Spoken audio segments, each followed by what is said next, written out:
How you doing there?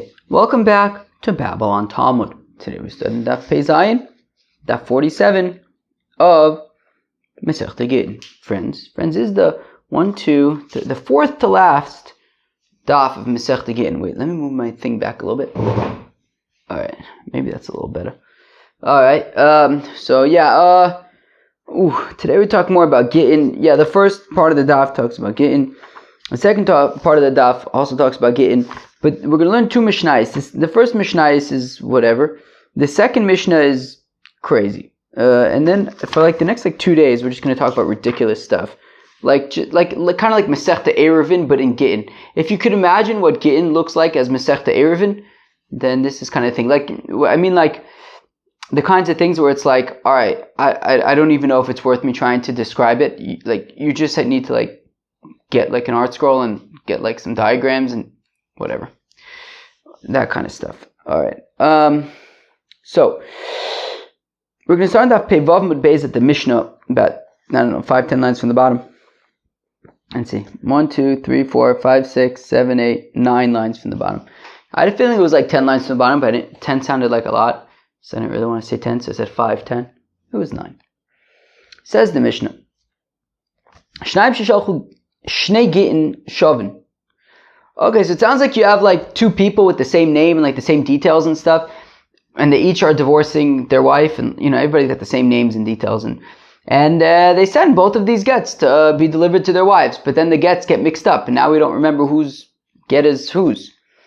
So v'nisarvu, so they get mixed together. No say shnein lazov, shnein lazov. So you give both gittin to each of the two wives.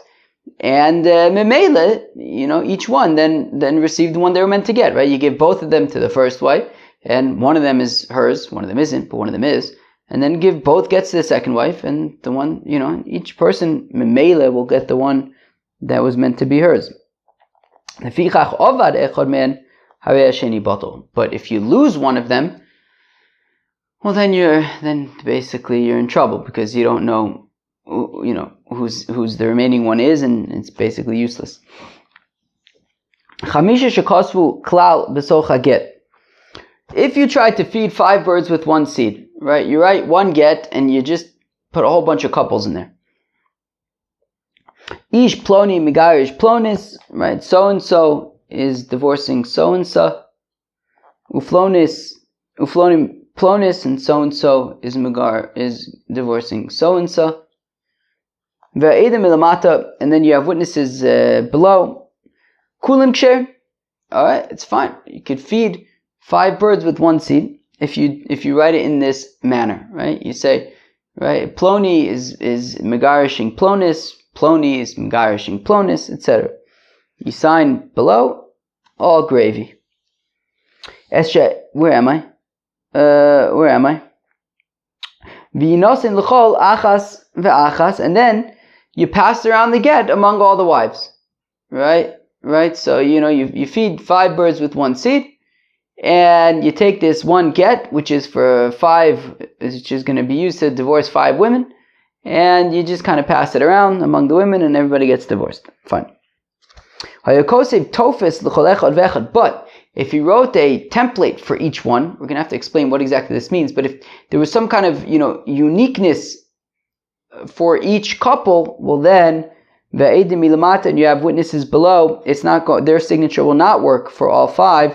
As sha'edim nikrin imo kosher, basically the witnesses will only work for the last one, right? But the one that the witnesses are read together with, i.e. the last one, they will be divorced, but all the prior ones are considered separate, and there's no witnesses for them, and they're not divorced. Now, frekti gemara mantano, who is the Tana that says that that basically when you have these two gittin that get mixed up with each other, right? You have these two gittin that are basically the same, and they're meant for these two women, and they get mixed up with each other, and so we give both of them to each one. So says the Gemara, that this is not like Rabbi Lazar. The Rabbi Lazar came down with Mesira Karte Haliade Beheminayu Kamagasha. Since Rabbi Lazar's opinion, of course, that we know already from the early days of Masechta Gittin, Rabbi Lazar's opinion is that Edi Mesira Karte, that the witnesses who observe the giving of the get are the important witnesses, and therefore the giving of the get is crucial, and therefore you can't just have this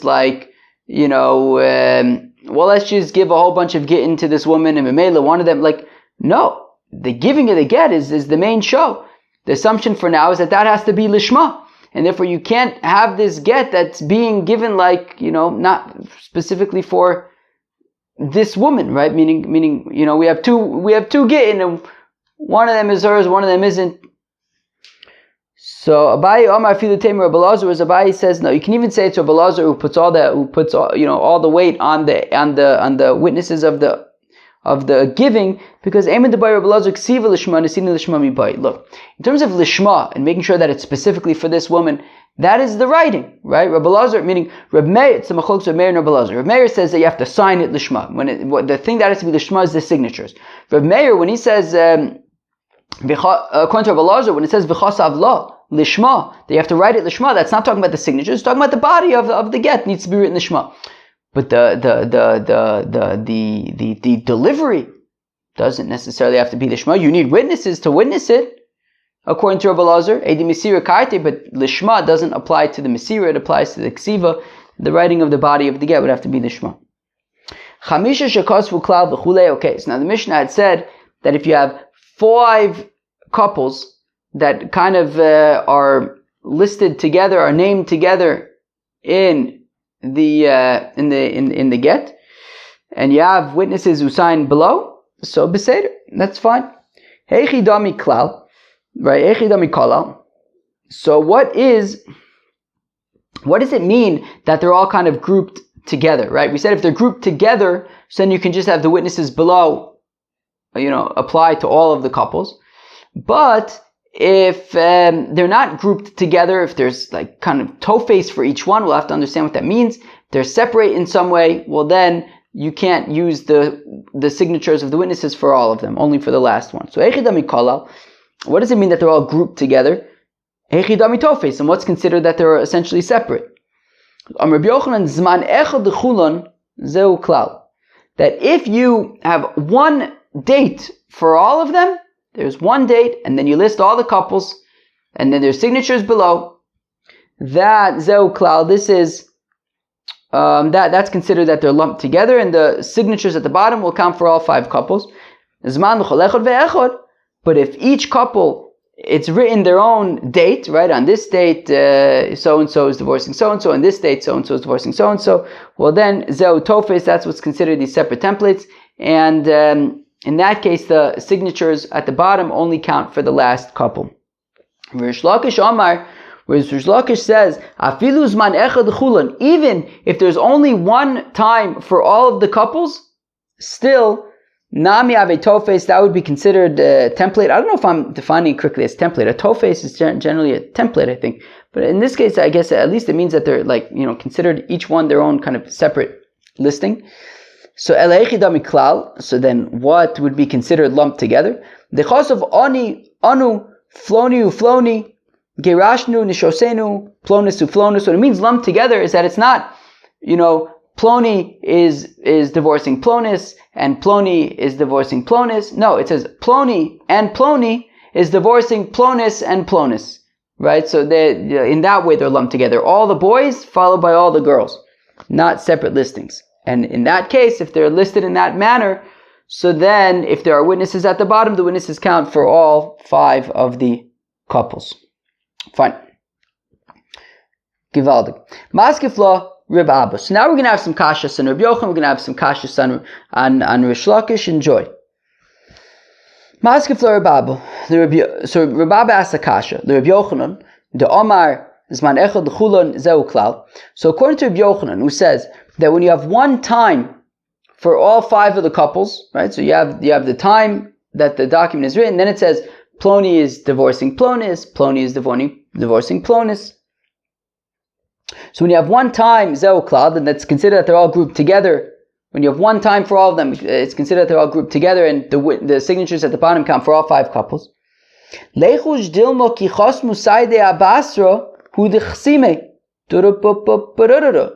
That shouldn't we be concerned, nonetheless, that the witnesses who sign at the bottom of the get are only signing regarding the last couple, not all five?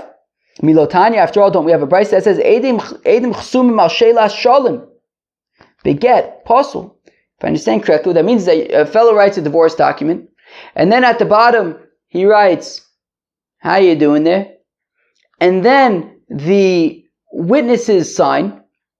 The get is pasul. Chashin shemal shelas shalom chosmu, because maybe the witnesses are only signing about the how you doing there. They're not signing about the get. And therefore we should be concerned over here as well that the witnesses at the bottom are only signing for the last couple, not for all five.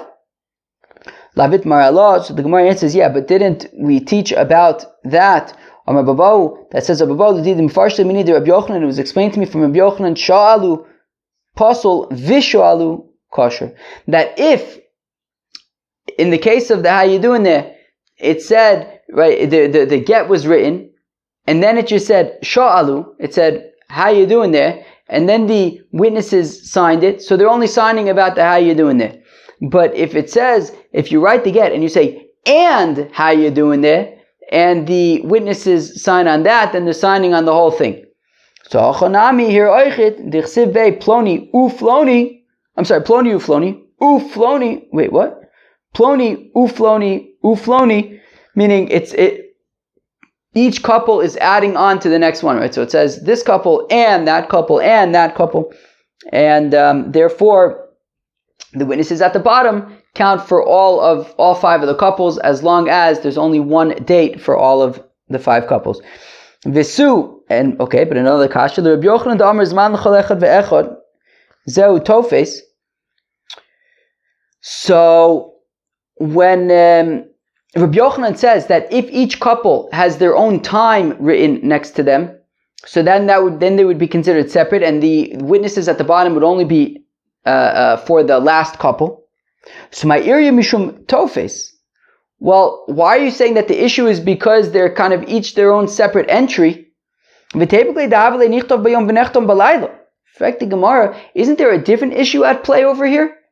That if it says that Ploni is divorcing Plonis on Monday, and Ploni is divorcing Plonis on Tuesday, and another Ploni is divorcing Plonis on Wednesday, and each one has its own date. Well, then, isn't that an issue of nichtav bayom v'nechtam balayla, that you're signing it, right? Ultimately, the witnesses at the bottom are signing a document on a different day than it was written for the people from previous days. So why is the issue simply that they're separate entries? I mean, there's another problem here, which is that ultimately the witnesses at the bottom for all of them are signing on a different day than those entries were written. So Amar Makshisha, Beidu of Chizda l'Rav Ashi, so it says, this is what we say from Rabbi Yochanan Dichsiv Behu Bechad B'Shaba. All of them have the same date, right? So meaning even if you have 5 entries and they all have the same date, so there's no issue of, meaning there's a date written by each one, but the date is the same for all of them. So there's no issues of nichtav bayom v'nechtam balayla, of it being signed on a different day than it was written, because it was all written on the same day. But because there are different time, right? Because the time is listed by each entry, therefore it's not considered grouped together, and you cannot rely upon the witnesses at the bottom to count for all of them. And now we have a kasha han Rish Lakish. Am l'Ravina l'Ravashi, says Ravina to Ravashi l'Rish Lakish. Damar zman echad l'chulon. According to Rish Lakish, who says that there is one, even when there is one time for all of them, still, Nami, Tofes, Ave, they would still be considered separate entries. Alechi, Domi, Klal, what's considered them to be all grouped together, and that you can have one group of signatures, one pair of witnesses for all of them. It's written like this, Anu, Ploni ufloni, Gerashnu nishosenu, Plonis uflonis. That it's not that Ploni is divorcing Plonis and Ploni is divorcing Plonis. No, it's Ploni and Ploni are, right, you group the boys together, followed by all the girls together. Nimtu shtei noshim mizgashos beget echad. But fact, Ravina to Rav Ashi, but doesn't it sound like you're having 2 women getting divorced with the same document? V'ator ama v'chosav law v'lo lechaverta, that you have to write a get to her and not to her. La v'lo la v'la chaverta. It has to be bespoke to her and not for her and her friend. So how can Rish Lakish say that you can just lump together all the boys and all the girls? The other kosav ploni gerish plonis ufloni gerish plonis. Well, it says Rish Lakish, or we answer for Rish Lakish, that at the beginning of the get, at the top of the get, it says ploni and ploni, right? All the boys followed by all the girls. Ploni and ploni are divorcing plonis and flonis, and then we say ploni is divorcing plonis, and ploni is divorcing plonis. Right? And then we go into the details so that it isn't an issue of one get for all. Amar Ravina le Rav Ashi, says Ravina to Rav Ashi, Umay shno me'od Tanya. Now, why should this be any different than that which we learn in a price? That, right, we said that if a fellow writes all of his property to his two avodim, konu, so they are kona all of his property, umishacharin zeh zeh, and they can free one another, right? We learned about this, where did we learn about this? We learned about this on Daf Mem Beis. Wow. Almost half a Masechta ago. Wow. That if a fellow writes all of his property to his two avodim, which means that, right, which includes the avodim, right? So the avodim are getting all of the property, including themselves, which means that each one is owning the other. So they basically own 50% of themselves and 50% of the others, and they can each just like free each other. So now, of course, the same out, right? We learn out law from an Eved, right? That it's the same halachas, and if over there by an Eved we can have the same shtar for both of them, so shouldn't it be okay by this divorce? So but we said over there it's dafka by two. It's talking about where there was two documents, right? Where there were two separate documents, then he gave them to like two shaliachs to accept on their behalf at the same exact time. That is the way that it works, but not if it's one document. Tanya Kavase, Rabbi Yochanan, Tanya Kavase, Rish Lakish. We have a brisa supporting Rish Lakish. Rabbi Yochanan. We have a brisa supporting Rish Lakish. Tanya Kavase, Rabbi Yochanan. Here's the brisa that supports Rabbi Yochanan. Chamisha shekasvu.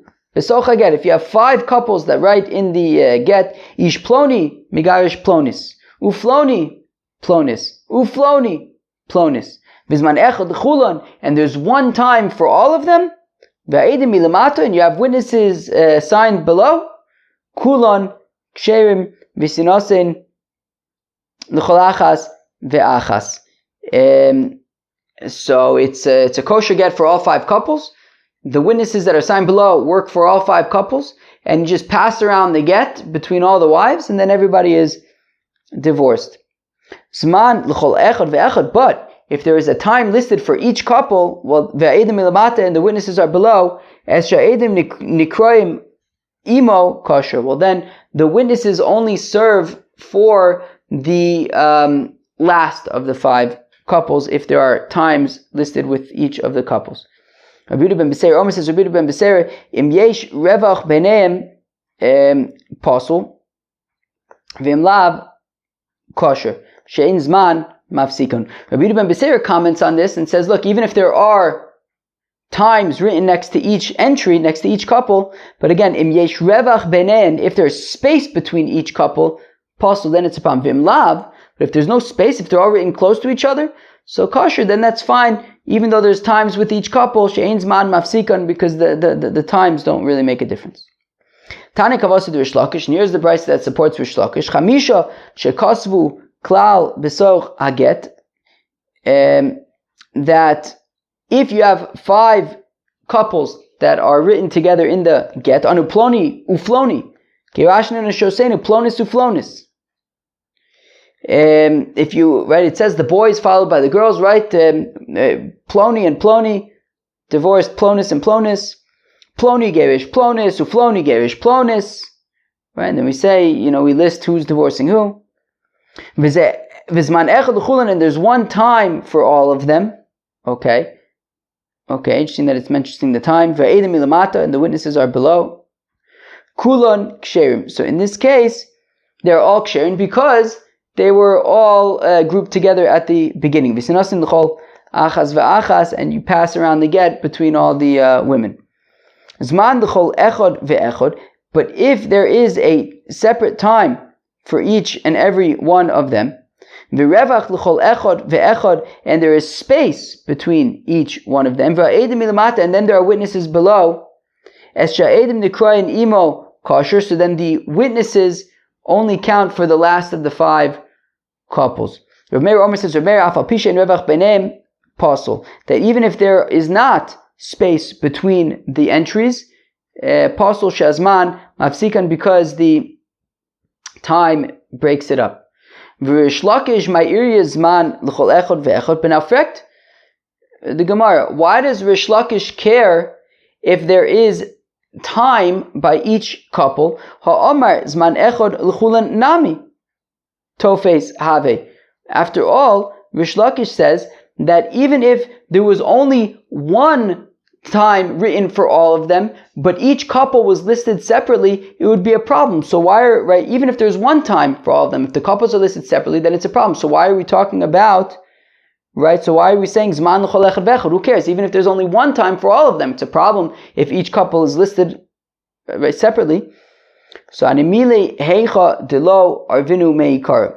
What we're saying is that, look, we're saying that in a situation where at the top of the get, we don't have the boys all listed together and the girls all listed together. We just have, like Rabbi Yochanan has, the separate couples. Ploni is divorcing Plonis, Ploni is divorcing Plonis. So in that case, even if there's one time for everybody, it doesn't make any difference since they weren't all, right, the boys weren't grouped together and the girls weren't grouped together at the top. Aval hacha, but over here, Darvinu meikara, where you did group them all together at the top, all the boys together, all the girls together, and then you went into the details of who's divorcing who. Well, in that case, if there's one time for all of them, then that's fine. But ipalig lehuzman in ilo lo.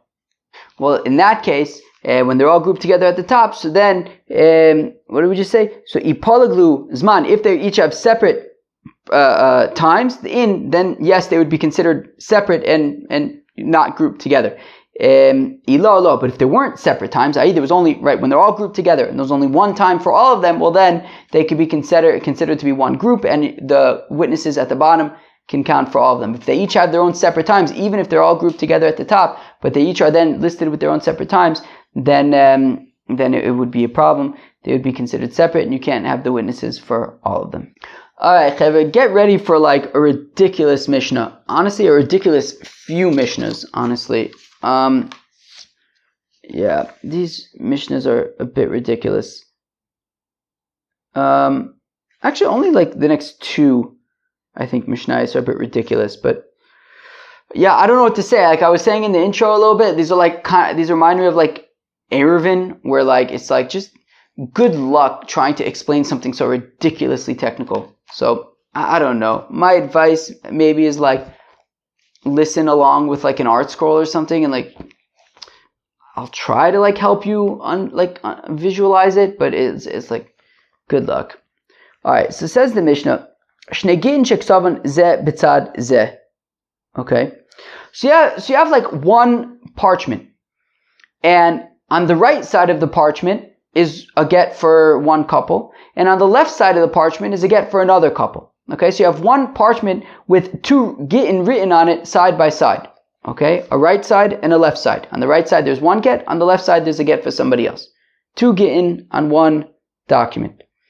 Now, vishnei edim ivrim ba'im mitachas zeh l'sachas zeh, vishnayim edim yevonim ba'im mitachas zeh l'tachas zeh, esha edim rishonim nikroim imo kosher. What in the world does that mean? Bam, bam, bam. Okay, what it means is, the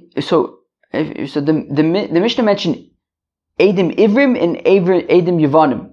Ivri, right, Hebrew witnesses and Greek witnesses. One second, somebody's making noise outside. Somebody had a really good idea. Their idea was, why don't I play music really loud? I bet everybody wants to listen to the music that I want to listen to. That was their idea. Well, let me tell you something. I'm not interested. I'm trying to explain something extremely technical. I have no interest in listening to the music that you want to listen to. Yanki Nazar.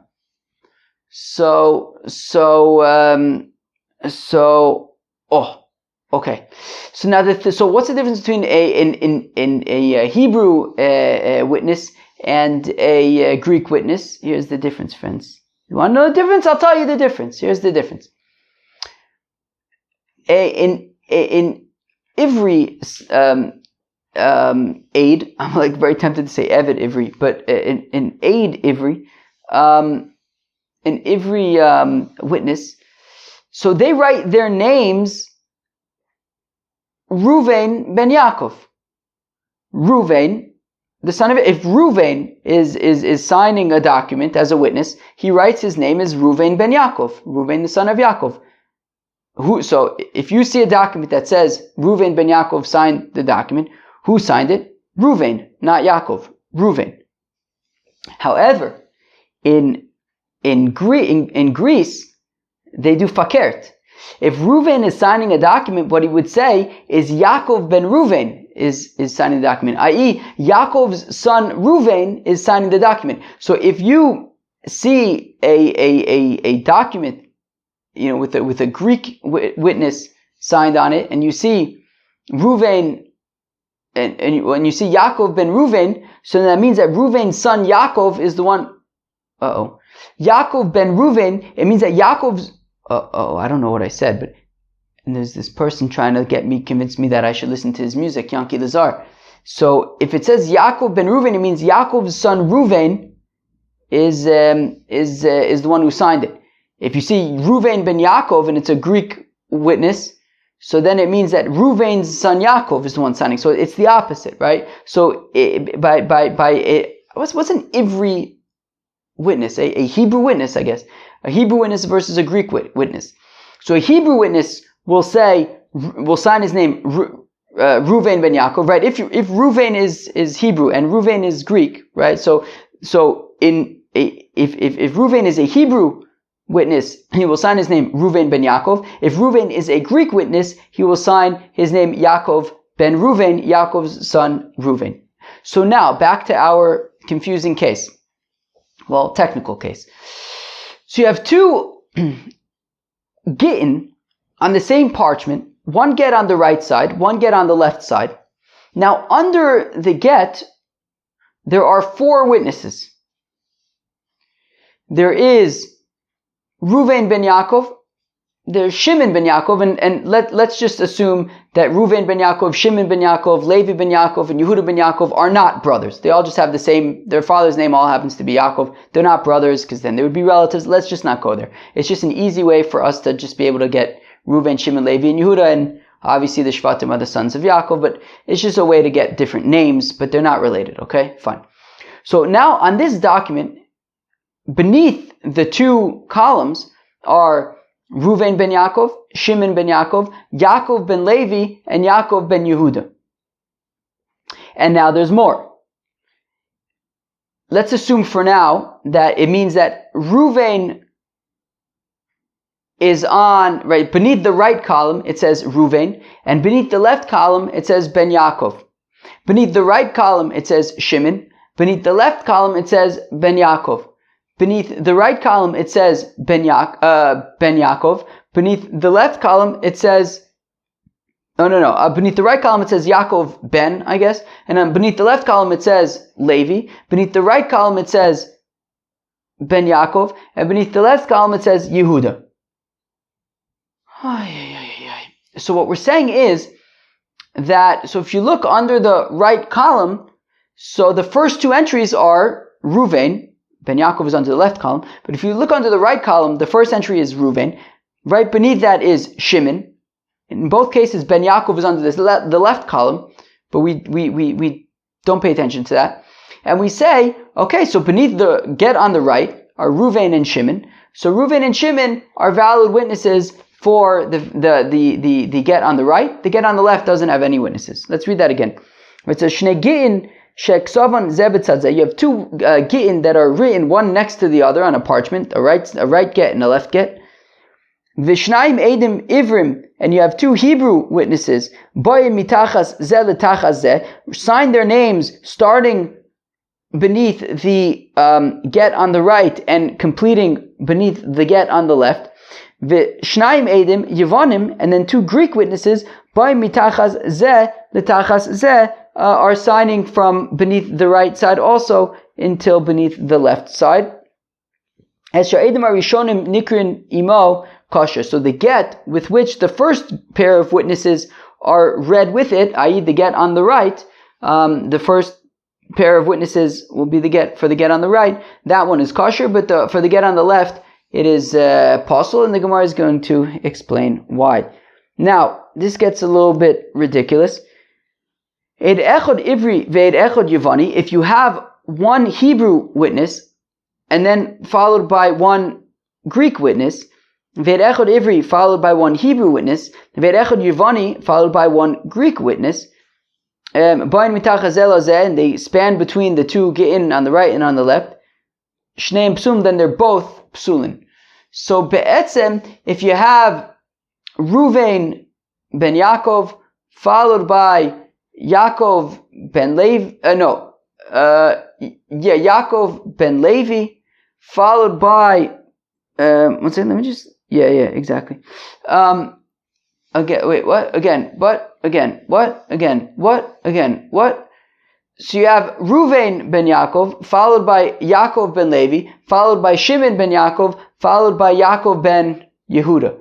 But there's more. There's a twist. At least the way Rashi understands it. I still haven't untangled my brain enough to understand why you have to explain it this way necessarily. It might have to do with the conclusion of the Gemara, but I'm still not exactly sure because it's confusing.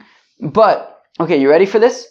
So the way that it works, so we just said it's the signature of Ruvain ben Yaakov, followed by Yaakov ben Levi, followed by Shimon ben Yaakov, followed by Yaakov ben Yehuda. But there's more. Okay, so Ruvain is beneath the first column. I don't expect anybody to actually understand this, but I'm going to explain it anyways, and you should be able to understand. I mean, I'm going to explain it in a way that technically is understandable. It's just so ridiculous that I don't actually expect you to understand it. So if you don't understand it, I expect that. So, okay, but here goes anyways. It says Ruvain under the first column, and then Ben Yaakov under the second column. And then it says Yaakov beneath the second column, right? The second entry is basically starting beneath the second column. And then it says Ben Levi beneath the first column. Which means that be'etzem, beneath the first column now you have Ruvain and Levi. Okay? And then now beneath the second column you have Shimon. And then beneath the first column you have Ben Yaakov. And then beneath the next column you have Yaakov. And then beneath the first column you have Ben Yehuda. Okay. Yeah. So then essentially what that means is it means that I confused myself. Dang! I think I freaking confused myself. Let's do it again. Start over. Okay. So the first one is Ruvain ben Yaakov. Right? Under the first column it says Ruvain. Under the second column it says Ben Yaakov. Which means that Ruvain is now under the first column. Next. Then you have Yaakov under the second column, right? Because the next entry is starting with the second column. So you have Yaakov under the second column. And then you have Ben Levi under the first column. So now you have Ruvain and Levi under the first column. So the first column now is Ruvain ben Levi. Okay. Now under the second column you have Shimon. Under the first column you have Ben Yaakov. So now under the second column you have Shimon. Oh yeah, exactly. And then under the second column, oh wait, no, did I mess that up? Damn it. Wait, one second. So the second column was Yaakov, and then it goes to the first column is Ben Levi, then the second column is Shimon, then the first column is Ben Yaakov, and then the second column is Yaakov, and then the first column again is Yehuda? Wait, but then how do you get Dag Nabbit? What did I mess up? Dag freaking Nabbit. Did I not mess up? I don't know. I'm confused. This is ridiculous. Wait, 1 second. That's where I messed up. The last guy is signing, kind of the whole span of both gets. Okay, so let's do it again. Final time. I got it this time. It's ridiculous. Okay, here we go.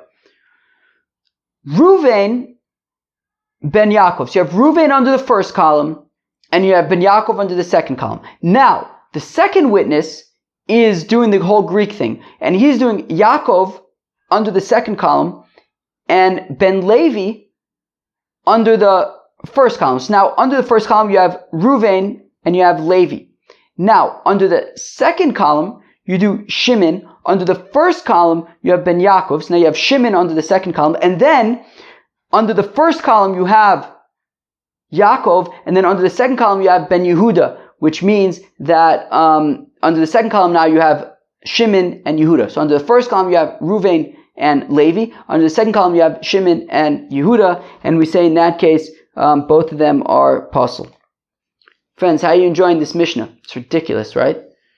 Okay, now, Frekti Gemara, v'lis kasher hai beruven v'hai biben Yaakov aid. So now, Frekti Gemara, there are people in the park being annoying. Yanki Lazar.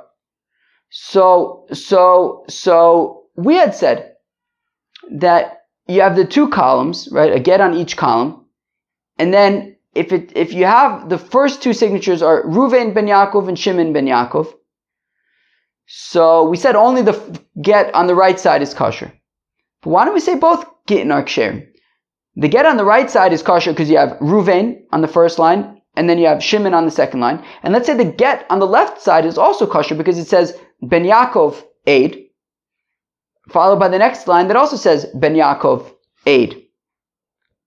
Right? So again, so v'liskasher hai beruven v'hai ben Yaakov. Why don't we say that the first get is kosher because it's got the first names underneath it, and the get on the left side is also kosher because it's got the father's names and the word aid afterwards, right? V'hai ben Yaakov aid. The Atnan, because after all, we learn in the next Mishnah, Ben Ish Ploni aid kosher. If you simply write Ben Yaakov aid, then that works. The Chosav Reuven ben Akama v'Yaakov aid abasar. Well, it's talking about where the first column didn't just say Reuven, it says Reuven ben, and the second column only said Yaakov aid, not Ben Yaakov aid. Okay. Where am I? Reuven ben Akama v'Yaakov aid abasar. V'liskasher hai beruven ben v'liskasher hai b'Yaakov aid. But still, why shouldn't that be okay? Let's say that still the right. Let that work, right? The right column has Reuven ben, and the second column has Yaakov aid. Because after all, we learned in the Mishnah, Ish Ploni aid kosher. If it simply said so and so, the witness is kosher, so Yaakov aid should be fine. The lokas of aid. Well, it's talking about where it doesn't actually say aid; it just says Yaakov. Alternatively, laolam dichosav aid. Alternatively, it did say Yaakov aid. Vidyadinan b'ha chasima delav Yaakov. The thing is that it's untrue. If Reuven is signing and he says Reuven ben Yaakov aid, it's Reuven. And if the next line says Yaakov aid, Yaakov didn't sign it, Reuven signed it. So it's untrue to rely upon Yaakov aid as a valid signature. Yaakov didn't sign it. Reuven did. But maybe we could say, no, it is Reuven's signature, but he signed it in his father's name. But it's him as the witness. Yeah, but people don't do that. People don't sign on a document using their father's name. They sign with their own name. But maybe he uses his father's name as like his own brand. Rav, when he would sign a document, he would just put a fish on there. That was his brand. That was his thing. You saw a document with a fish. Oh, okay. Rav signed it. Rab Chanina Charusa. Rab Chanina would use like a palm branch emoji. Rav Chizda Samach. Rav Chizda would use the letter Samach. It's like, oh, okay, that's Rav Chizda. Rav Hoshaya Ayin. Rav Hoshaya would sign with the letter Ayin. Rabbi Bar Rav Huna Tzir Machusa. Rabbi Bar Rav Huna would taka. He would draw up a mast of a ship. That was his jam. You see that? You know that Rabbi Bar Rav Huna is signed on a document. He's a witness on a document. But lochotziv inish l'shavi l'shma davu simone. Yeah, but a person wouldn't, when trying to create a signature, like what's his mark that he's going to use? I'll just use my father's name. He doesn't do that. Okay, but next question. In the ratio of the Mishnah, right? So we say that you have a get on the right side of the page, a get on the left side of the page, and underneath there are 4 signatures: Ruvain ben Yaakov, Shimon ben Yaakov, Yaakov ben Levi, Yaakov ben Yehuda. So why is this a problem? Let's say that Ruvain ben Yaakov and Shimon ben Yaakov are testifying about the get on the right. Yaakov ben Levi and Yaakov ben Yehuda are testifying about the get on the left. What's the problem? Ditnan, as we learn in a Mishnah, get sheksavu ivris ve'edav Yavanis. If you have a get written in Hebrew, but you have Greek witnesses, Yavanis, or if the get is written in Greek, ve'edav ivris, and you have Hebrew witnesses, kosher, that's fine. There's no problem. So what's the problem? Came the muflag b'shnei shitin lo. Maybe you'll say, yeah, but there's a break between the left hand get and its witnesses, which are Yaakov ben Levi and Yaakov ben Yehuda, and they're separated by the signatures of Reuven ben Yaakov and Shimon ben Yaakov. Bechizkiya says that's not a big deal. Malay bekrovim kosher. Even if it's separated by relatives, there would be no problem. Hatani ziri shnei kshen. So the Gemara says Ziri Taka actually says. Ziri Taka teaches that in this case, actually, both the get on the right and the get on the left would be just fine. Vitana Didon. So how come our Mishnah says that only the get on the right is kosher? Dilma gundlis chosim v'chulu achad hu dechsime. Yeah, but maybe we have to be concerned that maybe it was Hebrew witnesses who were just writing it backwards, and they were playing games, I guess, and really they're all signing on the one on the right side, and none of them are actually signing the one on the left side, and that's why our Mishnah says that the get on the left side is possible.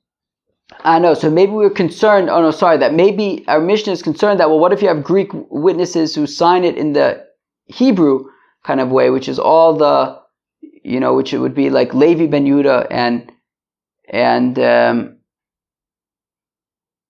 Yehuda, Levi ben Yaakov and Yehuda ben Yaakov. So you have Reuven ben Yaakov, Shimon ben Yaakov, Levi ben Yaakov, and Yehuda ben Yaakov, and I guess that they're all testifying then about the same get on the right, but nobody's testifying about the one on the left, I guess. Okay. Then we had that convoluted thing with one Hebrew witness followed by one Greek witness followed by Hebrew witness followed by Greek witness. For this kasher, hai be'ed echod ivri ve'ed echod yivani v'hai be'ed echod ivri v'hai ve'ed echod yivani. But who cares? Who cares that it's Hebrew, Greek? Let the get on the right side work, because you have the signatures of a Hebrew and a Greek, and the get on the left side be valid because you have the signatures of a Hebrew and a Greek. Because we learn in our Mishnah coming up, if you have a pair of witnesses, a Hebrew and a Greek, that's fine. So Atani Zeiri Shneim Kshem. So Zeiri Taka says that they are both Ksherim.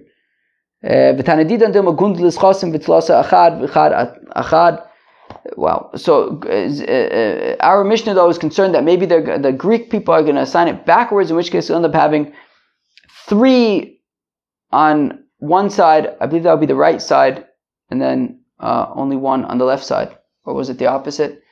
I don't know. This stuff breaks my brain. But basically, if the Greek people end up doing it backwards, kind of like the Hebrew people, so then you'll end up, or I think maybe just one of them does it backwards. Yeah, I think that's what it is. If one of them does it backwards, then you'll have 3 witnesses on one side and only 1 on the other, and that'll cause problems. Okie dokie. Friends, that was the Pei Zayin of Masechta Gittin. I hope you enjoyed. Peace out.